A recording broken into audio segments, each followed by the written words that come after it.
Welcome to my channel. Subscribe, listen, and enjoy my stories every day. The living room was silent except for the faint hum of the evening news, a background noise that barely registered in my mind as I scrolled through the endless work emails on my laptop. My son, Alex, was sprawled on the couch, eyes glued to his phone, immersed in whatever virtual world captivated teenagers these days.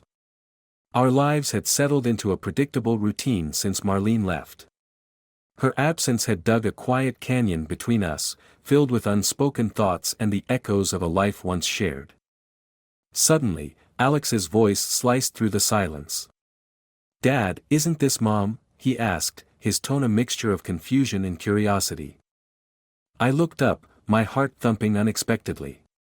On the TV screen, a news segment showcased a rich businessman announcing a new charity initiative. Beside him stood a woman who bore a striking resemblance to Marlene. She was laughing, her arm looped comfortably through his. I froze, unable to process the sight. "Yeah, it looks like her," I muttered, my voice hollow. I grabbed the remote and turned up the volume. The reporter was praising the businessman's generosity, but I barely heard the words. Marlene looked different, happier, more radiant. The woman who had told me she was fleeing from debt collectors now adorned in designer clothes, standing in the limelight without a trace of fear. How can she just show up like that? Alex's voice was sharp, a hard edge of betrayal lining each word. I shook my head, trying to gather my thoughts. "I don't know, Alex. I really don't." The rest of the evening was a blur of heated conversations and unanswered questions. After Alex went to bed, I sat alone in the dark, the image of Marlene with that businessman replaying in my mind.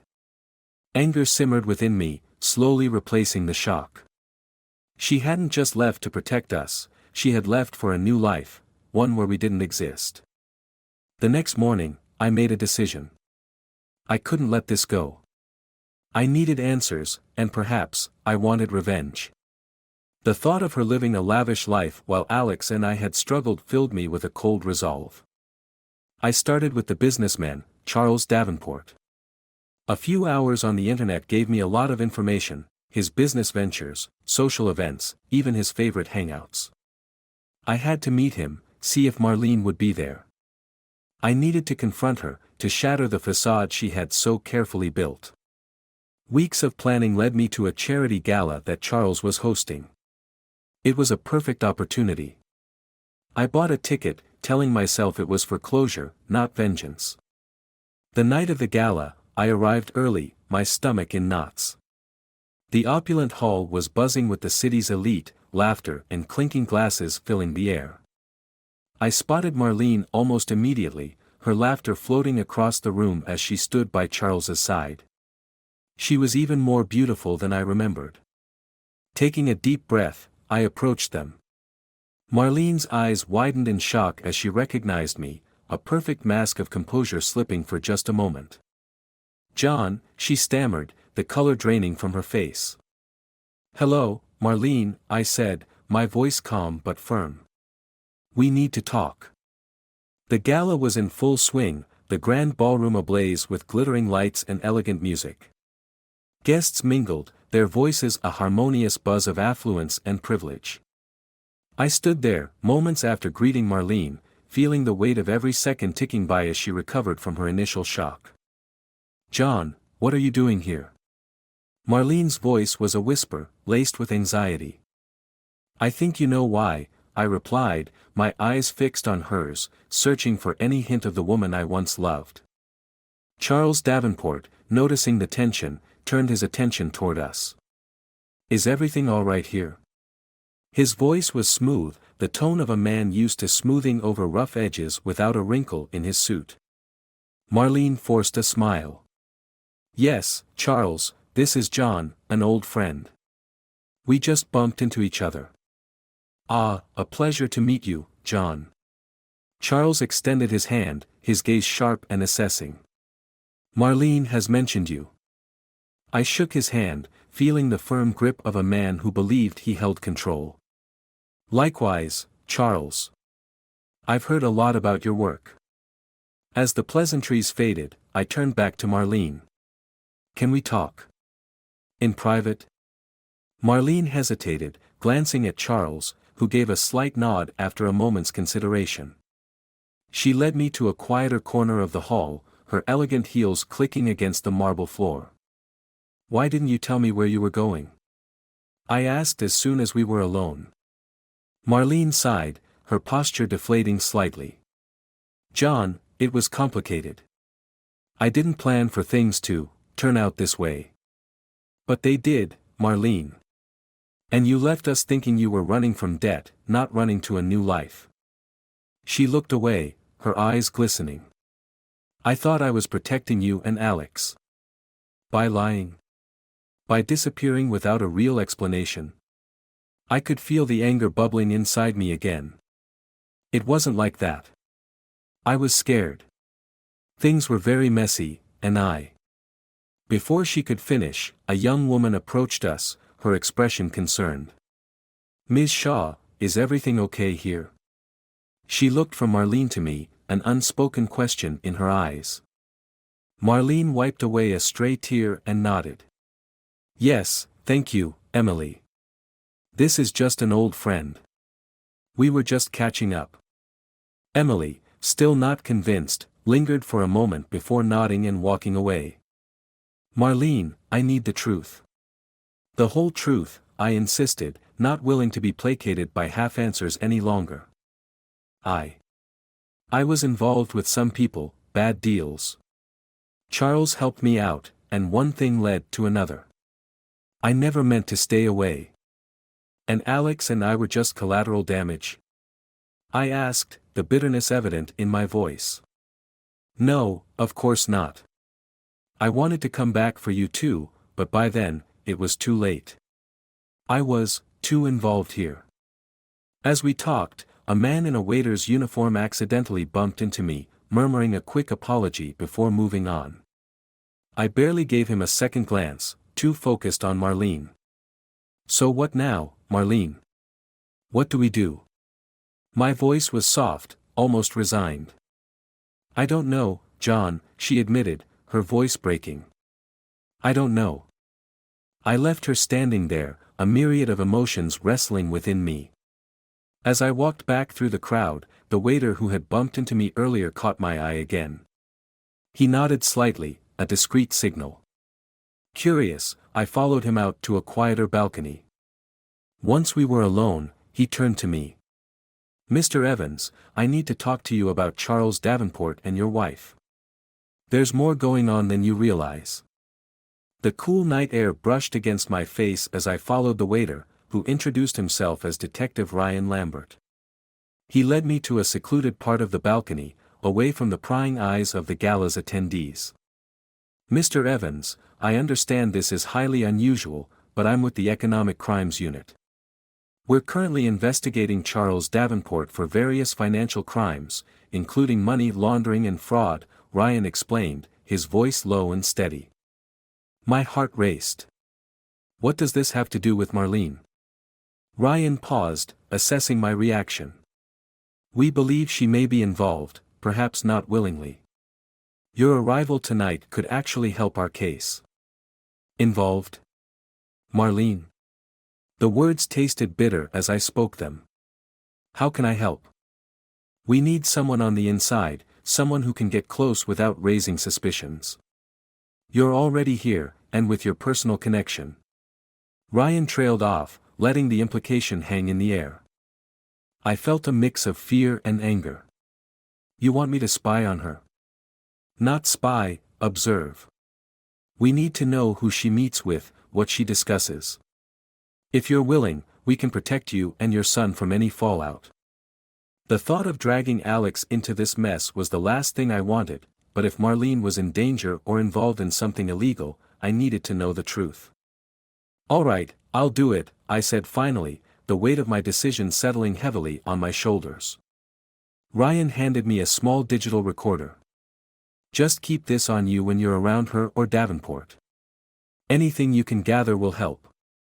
I tucked the recorder into my pocket, the device cold and impersonal against my skin.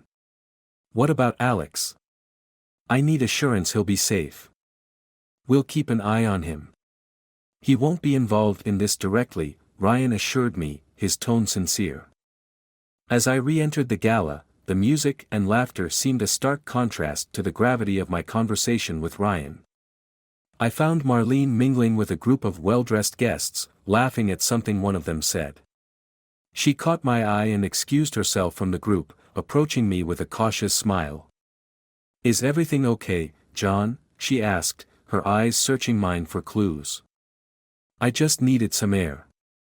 It's a bit overwhelming in here," I lied smoothly, the recorder in my pocket a heavy reminder of my new role.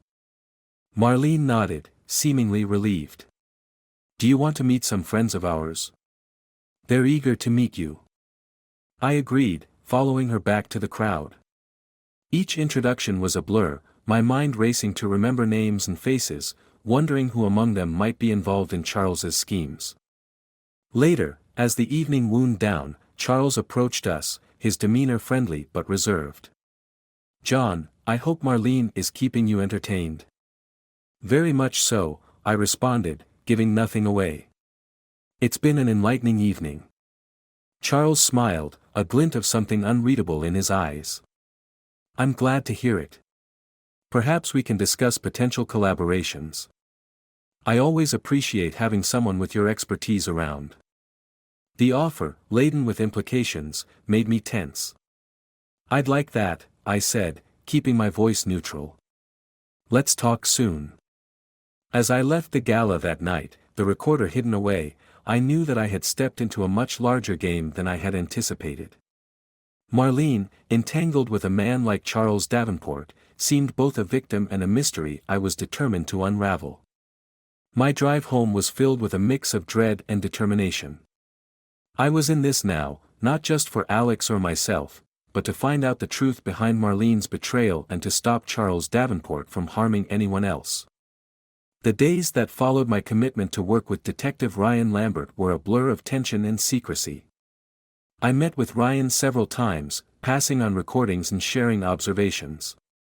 Each piece of information felt like a betrayal, yet each also pulled back the veil on a world I had never wanted to be part of. One morning, as I sat across from Ryan in a nondescript coffee shop, he slid a folder across the table to me. "We got something big from your last drop," he said, his voice a mix of excitement and gravity. I opened the folder.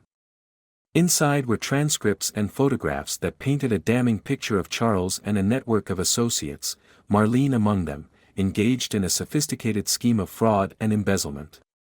"What's going to happen now?" I asked, my voice barely above a whisper. "We're moving in today. We have enough to make arrests, and we'll need you to testify," Ryan explained. "After this, it's going to be over, John." I nodded, the finality of the situation sinking in. "And Marlene? She's deeply involved. It's likely she'll face charges as well," he replied, his tone sympathetic yet firm. The rest of the day passed in a haze. I was at home when I got the call from Ryan that the arrests were being made. My heart pounded with a cocktail of relief and sorrow. Relief that it was ending, and sorrow for the path Marlene had chosen. Late in the evening, I drove to the station at Ryan's request. It was there, in the cold, sterile environment of the police station, that I saw Marlene again. She was in handcuffs, her eyes red from crying, her usual poise shattered. "John," she whispered as I walked in. Her voice broke, laden with 1,000 unspoken apologies. I stopped a few feet away, the sight of her in handcuffs both jarring and just. "Why, Marlene? Why all this?" I asked, the years of love and betrayal mingling into a bitter emotion. "I was greedy, John. I thought I could have it all, the money, the power. I never thought about the end," she admitted, her voice a hollow echo of regret. "And us? Alex and me?" The question hung heavily in the air. "You were never supposed to be part of this. I thought I could keep you safe by keeping you away." Tears streamed down her cheeks. I shook my head, the final pieces falling into place. You chose this, Marlene. You chose it over us. She reached out, a handcuffed hand straining towards me. John, please. But I stepped back, her betrayal a chasm too wide to cross. Goodbye, Marlene. Take care of yourself. Turning away, I left the station, the echo of her sobs a bitter symphony in the background. Outside, the night air felt unusually crisp, as if it too had been cleansed of the deception that had clouded it. In the weeks that followed, Marlene's trial was swift. The evidence was overwhelming, and her fate was sealed by her own actions. Charles and his associates were also convicted, their network dismantled. As for me, I focused on rebuilding the life and trust that had been eroded in the shadow of Marlene's choices. Alex and I, though scarred, found new rhythms and deeper bonds in the aftermath. Years later, I still think of Marlene sometimes, not with anger or bitterness, but with a profound sadness for what was lost. She had chosen her path, and I had chosen mine. Our lives, once so intertwined, were now forever apart, the finality of her deception a lesson in both the fragility and resilience of trust.